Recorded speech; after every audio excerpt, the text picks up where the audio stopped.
Welcome back, everyone, to another episode of CRNA School Prep Academy podcast. I'm your host, Jenny Fennell, CRNA. Welcome back. So today we're going to talk about pursuing CRNA school with less than 1 year of ICU experience. Should you do it? Should you not do it? So let's get into it. So first and foremost, I want to ask you this. How teed up is your application? And another question is, do you feel ready? Meaning, if you were to have less than 1 year of ICU experience, do you truly feel ready to embark upon your CRNA journey? And let me just say that, don't compare your timeline to anyone else's.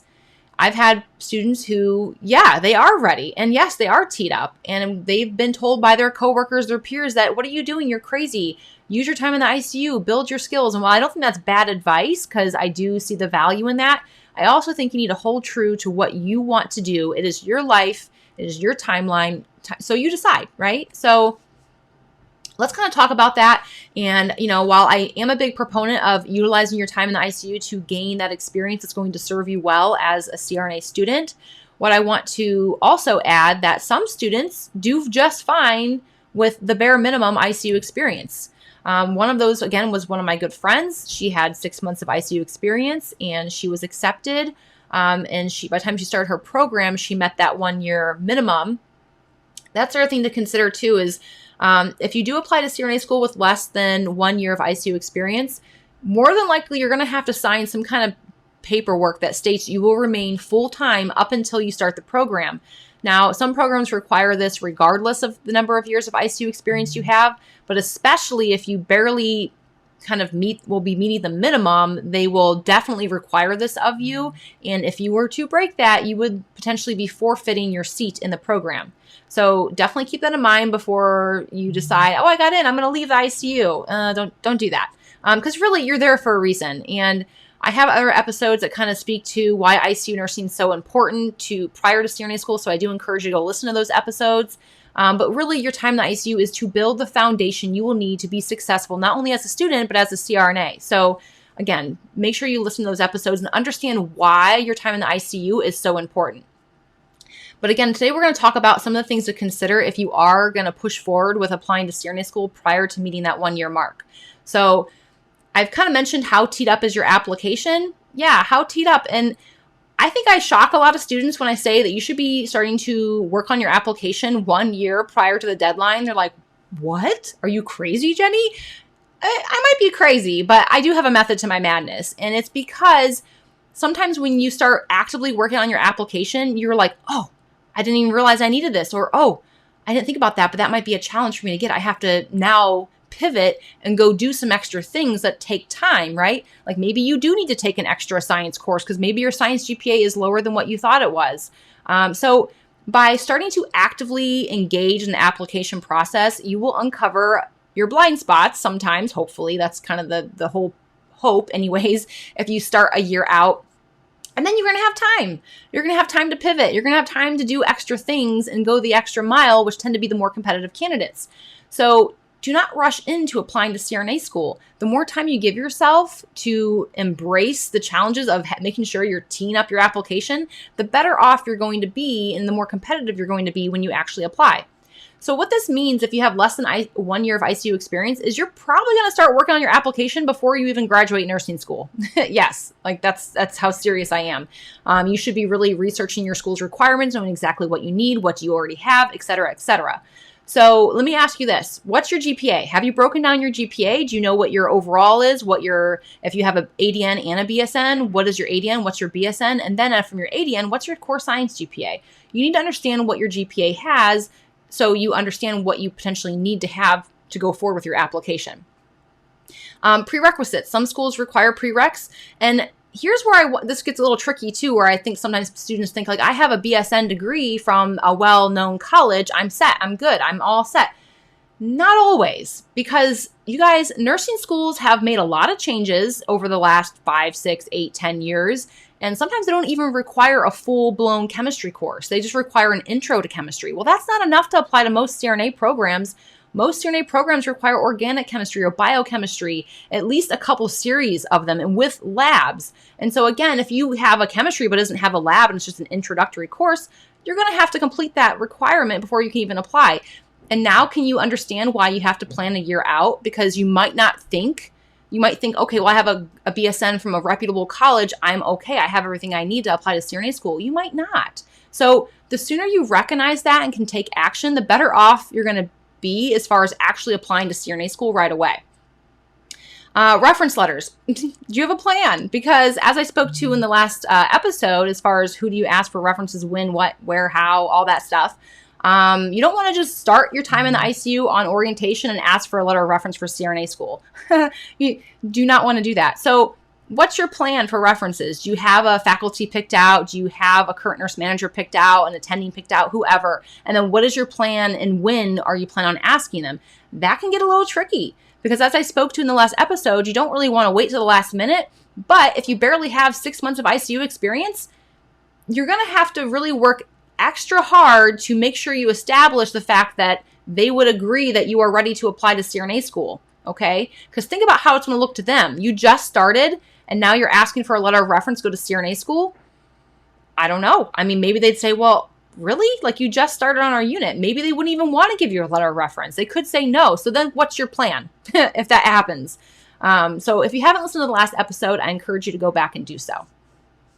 Next, have you met all the requirements and recommendations? Not just the requirements, what about the recommendations? Because as I spoke to before, a lot of these programs will require certain things and recommend certain things. But a lot of times the recommendations are things that really can make sure that you're competitive when it comes to the fact that these schools get tons of applicants.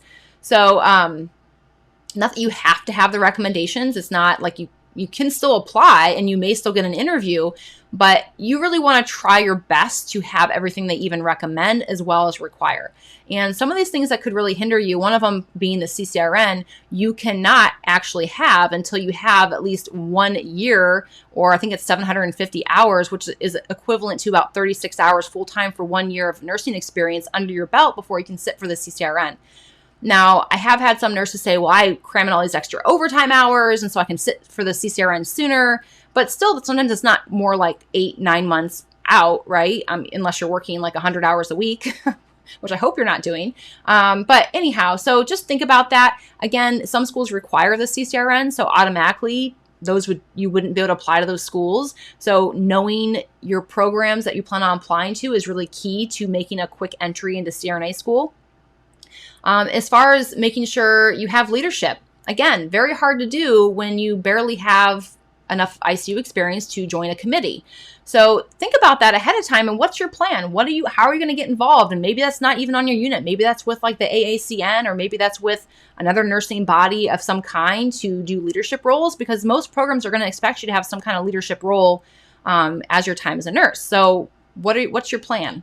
Also, shadowing. Some people, unfortunately, I wish this wasn't the case. I feel like I preach it all the time. So if you follow me, you're probably like gung-ho on getting shadow experience, but I think this is so important to do early on. You need to have a shadow experience. Some schools don't require it, but I don't know, it kind of looks kind of weird to have you apply for a very expensive and time-consuming program when you've literally never seen a CRNA in action. You know, they don't want you to make a mistake. They want you to be happy. And so by shadowing, not just once to check a box on an application, but multiple times, shows them that you're interested, that you're invested, you're passionate about pursuing CRNA. So getting shadow experience, making sure you're doing that early and often. And so again, some of these things a year out, you need to be thinking about. So even as a nursing student, you need to be thinking about these things if you really want to gun it into CRNA school. Hey, future CRNA, I hope you're enjoying today's episode. I want to share some exciting news that we are developing a nursing student to CRNA accelerator course. I want to accelerate your success. I not only want to make sure you understand all the aspects of becoming a CRNA, I want to make sure you know exactly what you need to be doing to make that dream a reality. So we are developing this course, and you can sign up for the waitlist below and read more about it. I hope to see you on the waitlist. And now back to the show. And also, what's your plan on going straight to the ICU? You have to have a plan because not just anyone gets hired straight into the ICU. That in itself can be a challenge. So do you have a plan of action as a nursing student to go straight into the ICU? One of the best ways is to work as a nurse's aide in the ICU and apply to a residency program. The way you get into the residency program is by working really hard as a nurse's aide in the ICU. And it is hard work, like extremely hard work, but it will really pay dividends. So leave your really nice cushion job where you can work, study, and go work in the hospital. If you really want to gun it to CRNA school, you're going to give yourself the best shot by doing it that way. So many students like, I have this really cushy job where I am a office clerk and I can spend half time studying that I'm actually there. But you want to go back to CRNA school right away. Well, I mean, the reality is if you really want to get right into a residency program as a new grad, you're going to have some kind of nursing experience under your belt as a nurse's aide. So keep that in mind. But then your other option is to start in the step down or the floor and move to the step down, then the ICU. So as you can see, you're not going to gun it to CRNA school if you don't start straight into the ICU. So have a plan in order to make that happen for yourself. Next thing you have to think about is the interview process because holy moly, you're in for a treat. I'm just making light of a situation because it is true. It's intimidating, it's scary, and all CRNA schools have slightly different interview styles. As we teach a lot in CRNA School Prep Academy and how to prepare for those interview styles. So if you're not a part of CRNA School Prep Academy, what are you waiting for? You need to join so you can learn all this information in detail so you can best prepare. However, yes, the interview process, you need to be thinking about this because as I preach to our students, when you start the application phase, which is about a year prior to the deadline of the application, you need to also be starting to tiptoe into the land of preparing for your interview. And you might be like, oh my gosh, Jenny, that's so soon. Yeah, it is. But you know why? Because you're not building memory here. You're building understanding. You're building core concepts that will aid in your critical thinking, that will not only play into your time as an ICU nurse, but will display to the program faculty that you are invested and you are a critical thinker. You're going to slide into the CRNA program and you're going to perform very well in the clinical setting. So they assess this knowledge. And yes, knowledge is teachable. But if you can really work on building your foundations so you can build upon that, you're going to make your life so much easier. Good students struggle in CRNA school. Just because you're a 4.0 in nursing school does not mean you're going to think CRNA school is a walk in the park. I promise you that. It really goes into how much do you understand. I see so many really great students, you guys, who really focused on memory in nursing school. And yes, they got straight A's. Yes, they did really well. They get to CRNA school and they struggle. They struggle because they didn't build good study habits. They focused on memory, which they have a good memory, but it's too much for CRNA school. There is too much to know, too many connections to make. And if you're not building the connections, you will quickly fall behind. So recognizing this early, even while you're in nursing school, is really, really pivotal to your success down the road. So the interview process, you build this in the ICU. And if you're going to skip over a big part of the ICU, means you got to be more self-motivated to do it on your own outside of context. That is incredibly hard. I'm not saying it's not possible, but it is going to be an extra challenge that you will face to build critical care knowledge without context. Context is physically doing it, right? It's physically seeing the GI bleed. It's physically seeing someone in respiratory failure. When you learn critical care knowledge, while you can visually put it in context, you tend to understand it better and you're able to display that in your knowledge when asked about it, right? So you're going to skip through some of that process. So you have to be more self-motivated to take it upon yourself to try to get that understanding on your own. So keep that in mind for the interview process. And also assessing who you are, because a lot of these interview processes try to see what your emotional intelligence is. And part of emotional intelligence is self-awareness. And, you guys, I'm speaking from my own previous past self of where I was when I was 18, 20. I mean, I'm 35 now. I would like to think I've grown on my emotional intelligence, but I definitely know I lacked a lot of it when I was 20 years old. I thought a lot about myself, but not in a way that how do I impact others? It was more about what can I do for me, right? So, that's a maturity thing. That's a life experience thing. And I'm not saying it's not possible. I 110 million% believe you can build emotional intelligence and grit and a growth mindset. But it does take awareness, and it takes time for you to kind of self-reflect on things and kind of assess who you are, not just who you are, but how others see you and how you interact with others. Start assessing that now. It can't hurt you. It's only going to help. Okay. And then also ICU experience in general, when you're new, you're not going to get the sickest of the sickest patients. You just won't. I mean, if you're a newbie, fresh out of orientation, are they going to give you the single patient who is on a rotoprone bed? No, they're not going to do that to you. So it's going to take time to get really sick patients as an ICU nurse when you're new, which also means you're not going to have as many opportunities to do things like balloon pumps, CRRT, and other advanced life support measures. You're going to get more of the stable double, stable triple now these days. I mean, I think that's awful, but I know they're tripling, maybe even quadrupling some assignments in ICUs. But, that being said, they try their best. It doesn't always work out that way because let's just face it. If you have an ICU patient at any moment, they could just hit the toilet. So your stable double can turn into a really, really busy, crazy shift, right? So again, you're not always going to get the sickest of the sickest patients. But I will tell you, like from my experience as an ICU nurse, like sometimes I had a walkie-talkie patient, one of my first codes that I ever had in the ICU. Walkie-talkie is what we call them because, they could walk and talk and they weren't intubated. And she was actually on different service transferring out. And yeah, they didn't make it. They didn't make it through the night. So that being said, I get that. Yes, you're like, well, Jenny, all the patients in our ICU are the same. They're all really sick.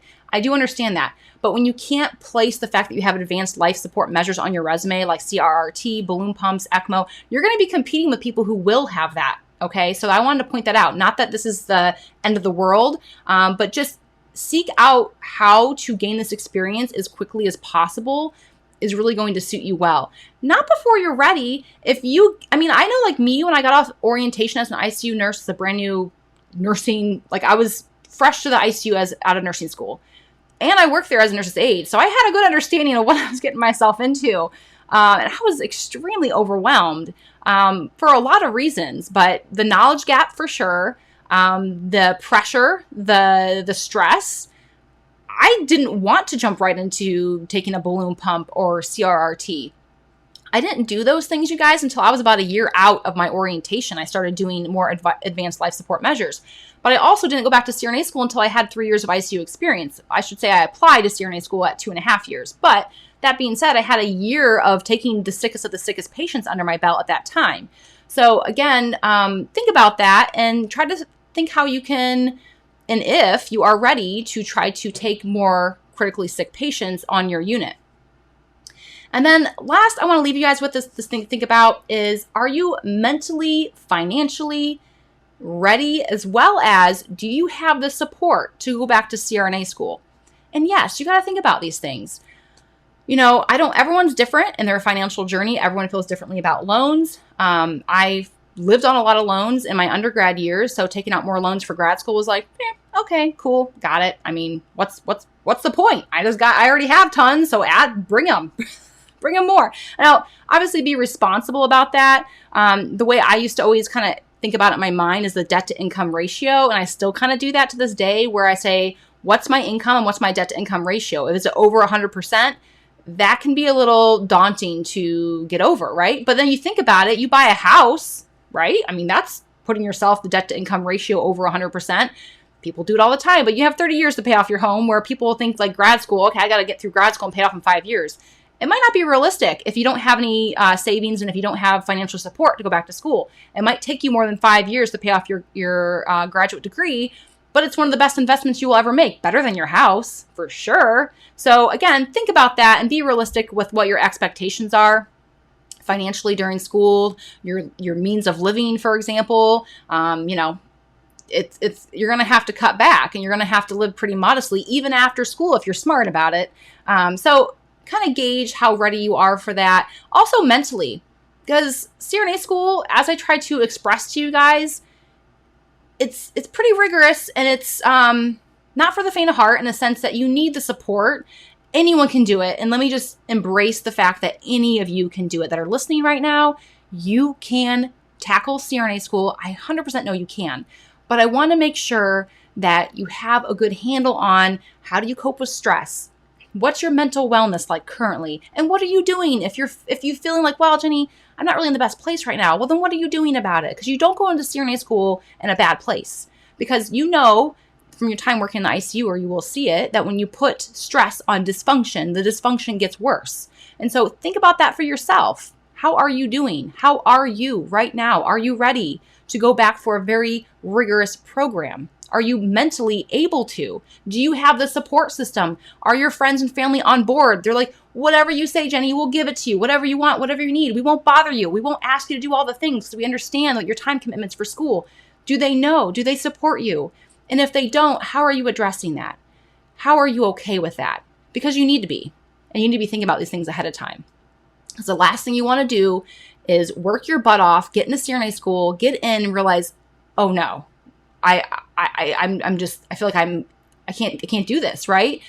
And it's really hard to come back from being dismissed from a CRNA program.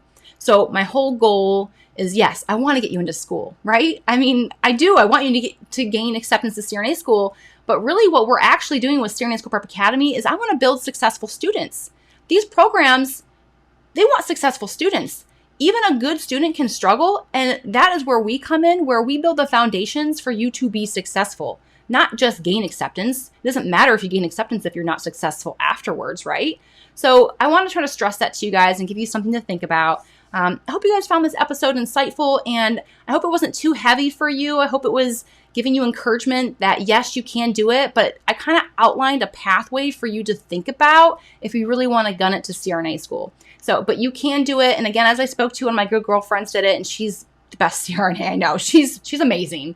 And she loves her job, and she's done great from day one. So, and I actually had another student who gained acceptance after 4 months of ICU experience. Holy cow. But then after she gained acceptance, she had to wait. I think her school starts almost a year later. So she'll have a year and a half by the time she starts. So see what I mean? So even though you apply to CRNA school with very little under your belt, a lot of these schools you don't start right away. You typically start 6 to 9 months after you gain acceptance. So just something to think about. And I hope you guys enjoyed this episode, and I will see you next week. Bye-bye.